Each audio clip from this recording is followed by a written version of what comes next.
Hello and welcome to our next LinkedIn Live CQ Connects series. The idea behind this series, for those of you who've not heard me say this before, is to create an informal opportunity to chat with people operating in the cultural intelligence space, whether they be facilitators, trainers or coaches, or like Yasmin today, a representative of an organization who has embraced CQ training. And each time we get to know our guest and talking about some of the kind of common issues and challenges that come up regularly when people are training and talking about cultural intelligence, and hopefully to share some sort of inspirational stories and insights along the way.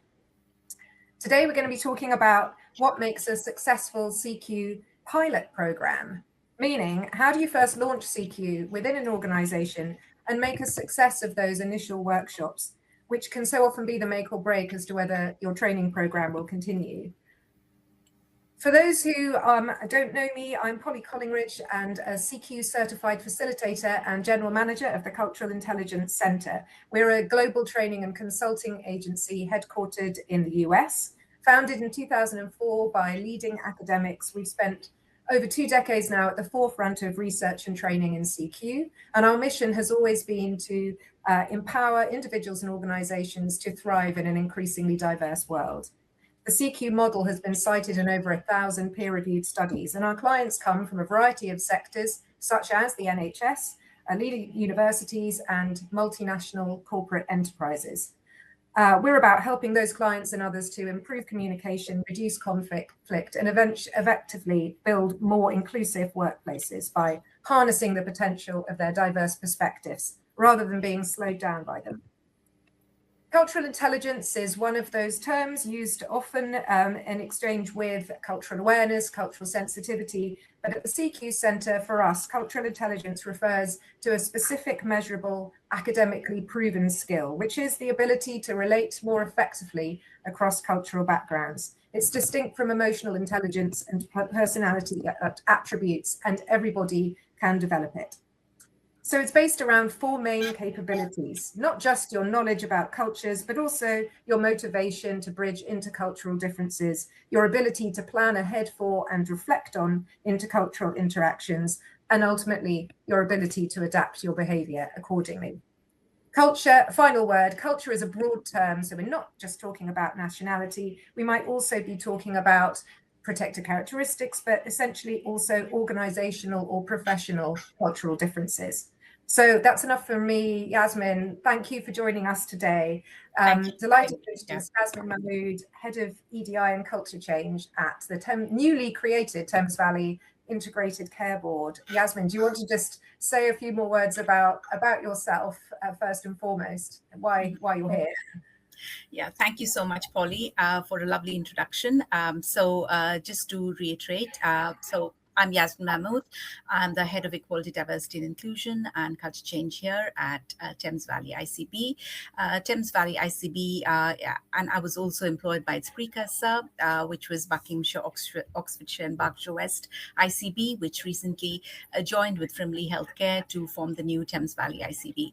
And essentially what we are within the NHS is we are a commissioner of health services. So we're called the Strategic Commissioner of Health Services, and we commission health services for a particular geographical footprint, and we are commissioning services for and reducing health.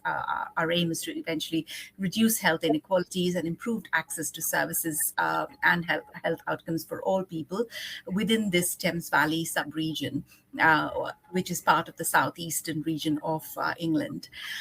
So that's what we do. We commission healthcare, and we work with a range of partners within our health system, which include about 6 healthcare trusts in the mental health community, health, community care, mental health care, acute. That's the district, general hospitals, and also we have a range of primary care organizations. But we work with our partners in local authority because it's all part of the same ecosystem, health and social care. We work with the police, we work with education, and, so we have a real partnership role as well in terms of delivering effective healthcare. Yeah. And commissioning effective healthcare, sorry. Yeah. Thank you, Yasmin. No, that's really helpful, I think, as a setup for people listening who maybe aren't familiar with the way the NHS is structured and what your responsibilities are. So you obviously have worked in EDI for a long time. How and when did you come across CQ, cultural intelligence? What was, love to know your journey to CQ. Yeah, thank you. So I first learned about cultural intelligence when I was doing my MSc in International Human Resource Management, and this was a number of years, but it was actually just before I joined the NHS. So I completed my degree, my master's, and then I joined the NHS. And that's when, while doing my coursework and when I was writing up my dissertation, and I was reviewing a number of models to support and improve cultural capabilities, so to speak, cultural competence capabilities. Cultural intelligence was one of them. And there were a number of other models as well, but I was really struck by the cultural intelligence model because it showed me a way of how to actually develop those capabilities, which the others didn't do as effectively. And the fact that it was backed by decades of, years of research, and there was also a practical tool at the end of it, which you could apply in the workplace, and you could, think about practically how you could apply it both within yourself as an individual and within a team setting and an organizational setting. I could see how it could work practically for organizations. So it had the theoretical backing. It had, years of research that proved that it worked, but it also showed us practically how you could actually implement it. And that's why I was actually quite fascinated by it. Yeah. Lovely. And I'm curious to know sort of what made you so interested in this ability to interact effectively across cultures, and whether you've got examples, I don't know, from earlier in your career of intercultural interactions gone wrong, or Yeah. why this was a topic of particular importance to you.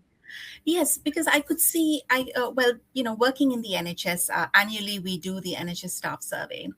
And, I've been in the NHS now since 2014. So, just completed 12 years. And one of the things that we've been really vexed about within the NHS is the fact that, experiences of ethnic minority staff, for example, have been markedly worse when compared to the dominant, white staff, if you like. But also the NHS itself is, works with people from across the globe, so to speak. We have a very, very diverse, multicultural workplace, and wherever you have that kind of diversity, you're bound to have conflict. You're bound to have disagreements, and we could see that the outcomes for staff from certain groups, from people who were coming from abroad, for example, we have large cohorts of international nursing staff. We have large international medical graduates, medical staff coming from abroad. And the room, it was increasingly apparent, and there's plenty of research to show that, the conflict, the difficulties that people have within teams, both settling into, the onboarding process, the settling, and then the process of becoming effective and more productive at the workplace, there were differential outcomes. Let's just put it that way. And there were also plenty of examples that we had, and I worked in a community healthcare organization before I moved to the Integrated Care Board. And within them, I would see everyday examples of, team conflict, of individual conflict, and often they were arising from cultural differences. And so then the question that we asked ourselves, and I actually commissioned cultural intelligence in my previous organization as well, is then, what can we do? We have a number of training programs. How can we look at some training program which would enhance effectiveness within the workplace? And so looking at all the various models, I knew about cultural intelligence because I had learned about it and I had seen how it could practically work. I had seen the practical implication, working particularly within international NGOs, who worked in different countries, and I could see how they had adopted it and they had used it very effectively. I had learned about its application within multinational organizations, and I could see how it could work within a domestic setting as well. where you're working with a very diverse workforce, both, multinational workforce, from people from all over the world, but also an intergenerational workforce. And, within the domestic context, there was a lot of cultural diversity within it. We were working out of some of the most culturally diverse boroughs in London. And so really, the practical application for it, became, you could see the practical applications, you could see how you could apply it. And so our chief executive at that time was actually quite sold on the idea. And he said, yes, let's commission it and let's see how it works. And so that was the first time I actually went from actually learning about it and in an academic context to actually practically commissioning it. And I did commission Above Difference to actually deliver a session with our team leaders. And we made it very clear we wanted to deliver it for team leaders because it was equipping them with the skills to actually manage teams, which were very, culturally diverse, but also very age diverse. They had multidisciplinary teams. There was a lot of conflict within them.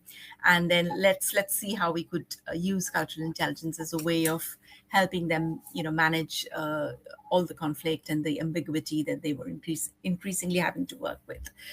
So that was when I first actually commissioned it as a training program, and started with about 10 people and then increased it to 20. And the impact was very immediate, and they were run as a full day training program. And the people who went on it gave very positive feedback. And they found it really, really useful. And they said that they could see how this could work. And they liked the idea of, looking at yourself in all of this and the role that you could personally play in actually, applying culture. How could you be more effective at, starting from the self and then moving on to your team, and then, looking at the different drivers that drive people's behaviors, and how you could actually slow things down and have better interactions at the workplace. And there was this other issue that was worrying us at the time, and it continues to worry me and other EDI practitioners, is the number of cases that were going into formal investigation, employee relations cases that were, people didn't have the skills to manage them informally, and were rapidly escalating them into formal disciplinary proceedings. And so we were thinking of ways of, well, how can we equip people with the skills to actually manage conflict informally? And cultural intelligence, again, was a really good tool to actually help with that informal resolution of conflict, because so much of it was about how you communicate, the getting to know one another, drives individuals in the way they work, trying to understand that, and then trying to come somewhere in the middle. And also helping people understand that we all have a part to play. It's not just something somebody else has to do in terms of adapting, but it's also about what it's about you. Yeah. No, that's so true. And that is ultimately what CQ is all about, or certainly where it starts, right? That just understanding of yourself. So that was your very first experience of CQ. And today I wanted to dig in a bit more into this very successful pilot program that you ran at, I want to say Bob, there's another NHS acronym. That's the old ICB that you used to work for, which is Berkshire, Oxfordshire and Buckinghamshire, I think. But anyway, so it was really over the last couple of years, wasn't it? I'm curious to know what that was, and sort of who it was for and how you went about it, what made it a success, because I think that's what's going to be interesting to people. I speak to a lot of our certified facilitators, which, to just clarify, is what Yasmin is. So this is where we certify individuals, either independent consultants or employees of an organization like Yasmin, to essentially understand CQ, use our assessments within their own training. And so that's what Yasmin's talking about specifically here, is her own training that she oversaw and also delivered some of as well. So if you could tell us more about what that looked like and how you approached it and what made it successful. Yeah. Thank you. So as it happened around in 2023, NHS England, the Southeast regional team had some money which they were, willing to support the local acute trusts and organizations to actually, commission cultural intelligence. So what they did was basically they said, we have the sum of money. We would like to spend it more effectively. We found through our own research, and there were a number of advocates within the NHS England at the time who were strong advocates for cultural intelligence. We think this is a really good tool, and we would like to support organizations to actually roll it out within their workplaces. And so we were invited. At the time, there were 6 integrated care boards operating across the southeast of England, and each integrated care board, had oversight on the hospital trusts within their geographic footprint, which I explained a little earlier. And so so they got in touch with all the OD organizational development leads and also the ED&I leads, and said that, look, this is coming up. Would you be interested? If you are, you can apply for this funding. And that's how Bob applied for the funding. And the funding was essentially to fund 6 facilitators, up to 6 facilitators within each integrated care board within the Southeast region, to actually go on train the trainer course. And so that was a week-long course, and at the end of which you would be a licensed facilitator. So what you could then do is, having got the training, it was then down to you and go and deliver the training within your organization. And so we needed to understand the practicalities of how it would work, because ICBs were supposed to hold and manage the organization of, administer the licenses, because with CQ, when you buy into CQ, what you're buying essentially are the licenses, which are the self-assessment questionnaires, and then that is for each individual going on the training to complete, and then you then deliver the course, and you use the self-assessment reports that come out from that self-assessment questionnaire to help the cohort that you're delivering the training to understand their own behavior preferences and how they can use the 4 quadrants of CQ to actually become more culturally intelligent themselves. Obviously I was one of them who actually completed the facilitators training, and because I already was familiar with cultural intelligence, I could see how you could apply it, and I was quite an advocate for it. Really, I was quite enthusiastic about it myself, because I saw the value of it. So I was obviously very keen. And then the other thing that the NHS never has enough of is funding. And so because it was a funded course, I jumped at it because I had no money. And here was this very valuable course, at least in my opinion, extremely valuable course, which was going to be delivered free of cost, which was completely free. And nobody was going to say no to it. And so, why not go ahead with it?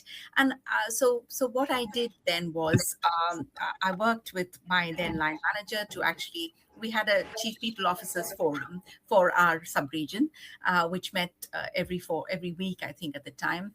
And so we put together a proposal and we said, look, would you be willing to support facilitators to go from your respective organizations to go on this program? And what you get out of it is they then become certified facilitators. They can deliver these sessions in-house. We've got 125 or so licenses, 130 licenses, and we'll make sure you have an equitable split, and every organization will have access to this training, and it's going to be free. So we're not going to get this opportunity again. So would you be willing to support it? And our chief people officers said yes. They gave the thumbs up to it, and so that gave us the mandate.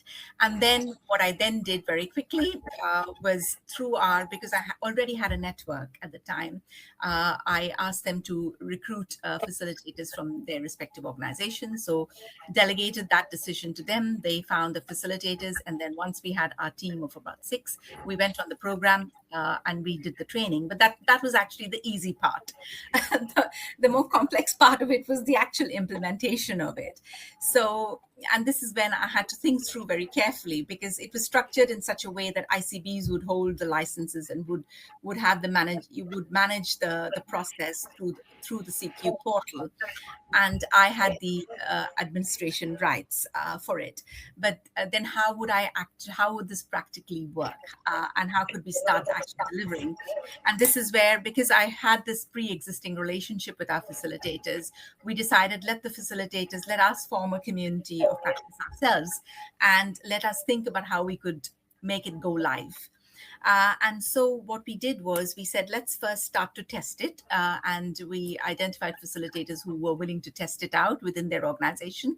And they went, one of our organizations offered to test it with their staff networks. And they said, okay, this is how it could practically work. They did it over a lunchtime session. And then the other thing that I did was I started to raise awareness of CQ as a concept. So I put in articles in our monthly newsletters. We've received this funding. We are going to be launching this training. But before that, this is what CQ is all about. Go onto this link, and I signposted staff to the Cultural Intelligence website. And I also started to promote the 10-minute bite-sized sessions. And I did that both through our CQ facilitators networks. I encouraged all of them to promote it through their organizations. But I also felt that we needed to build our own confidence and our readiness to actually deliver. So some of the early lessons that the ones who started to test it, they started to share it. And so we had our facilitators, I called it our facilitators faculty, because we were then sharing all our learning, and we brought together all the resources. We had the CQ portal, and we also had a Teams channel where we posted all the delegate material. So, just to make it as easy for people to start to deliver. So that really helped. And then we had these trial sessions. We recruited people from our inclusion network. Like I said, I used to facilitate an inclusion network, and we used to meet every fortnight. And from there, I recruited volunteers who could be friends. We call them friends of CQ. And we wanted to make it fun. Just to interrupt you there, I think it's so important to have friendly faces to test stuff out on before you launch into a more challenging workshop. Sorry to interrupt, but I hear that a lot. So we recruited one or two friends who came for our test and trial sessions, and they gave us some helpful feedback. And then the ones who had already started testing it said, don't worry, I think we've got this in hand. Let's just go and deliver it. And so what we then did was we made a timetable between us. Facilitators identified the dates that are most suitable for them, and we developed a timetable for the year. So we had agreement that each facilitator would deliver up to 2 sessions, and they would be delivered for the entire health system. So we would be delivering them virtually, and anyone from within the health system could come and attend them. And so we developed a timetable, which we started to promote. But before all that, we needed to do some more contracting, so to speak. We needed to raise more awareness of it. And so on, I think it was Global Inclusion Week in June. So we used to have these regional meetings with our regional head of OD, and they said, is there anybody who's doing anything for Global Inclusion Week? And cultural intelligence was being promoted through that. That was a theme for the year at the time in June 2024. So I said, yes, I think this is a great opportunity for us to actually launch the program through a lunchtime webinar. And so our regional lead got very excited, and I said, yes, well, I'll invite Polly to come and talk about cultural intelligence. It makes it all very thematic and timely. So as part of Global Inclusion Week, we invited you and Shahana Ramsden to actually do the first introduction about, what is cultural intelligence. And we opened it up to everybody in the region was invited. So all the ED&I and OD leads were invited to learn more about this framework. And it was like a good way to actually start to build an appetite for it. So basically, it was a slow burn process. It didn't happen overnight. It didn't happen with a bang. So there were these slow test and trial sessions. There was a lot of confidence building we needed to do after the facilitators, train the trainer sessions. I actually commissioned 2 more sessions, 2 more of our EDI leads. We had some money within our budget. I offered it to them to go and become licensed facilitators. So they attended the public sessions. We attended some of the public engagement sessions, which again helped to build confidence about how you could, as a facilitator, practically deliver it and what to anticipate and what to look out for. And then we said, let's just go with it. So we had these introductory sessions. We had the first one with yourself and Shahana Ramsden, which was just raising awareness of cultural intelligence as a framework.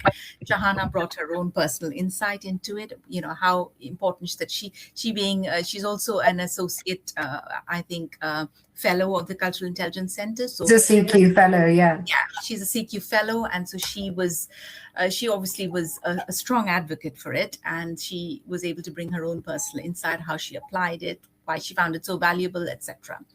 So that was the launch. Sorry, yes. Yasmin, I'm just going to give you a 5-minute warning because this is such like rich detail for people who are finding themselves in this position. But I want to just make sure we've got 5 minutes left. I really want to make sure that you just give us, like, if you had to give someone who really doesn't know where to start, what would be your top tips? Because I'm hearing, just playing back to what you said, the sort of starting slow, the drip feeding approach, the kind of the testing it out with friendly advocates, you know, building some champions along the way by having people. I mean, I think that's really a reason to do a pilot program, is to get people who are attending who you know will then be your advocates further on. What other things would you say? I know you did the half-day sessions. And something around which the facilitators, the quality of the any particular qualities of the facilitators and the way you structured it as well. I think would be so I followed up with the introductory with another session with a practitioner who was actually rolling it out within her organization, Bernadette Thompson, and she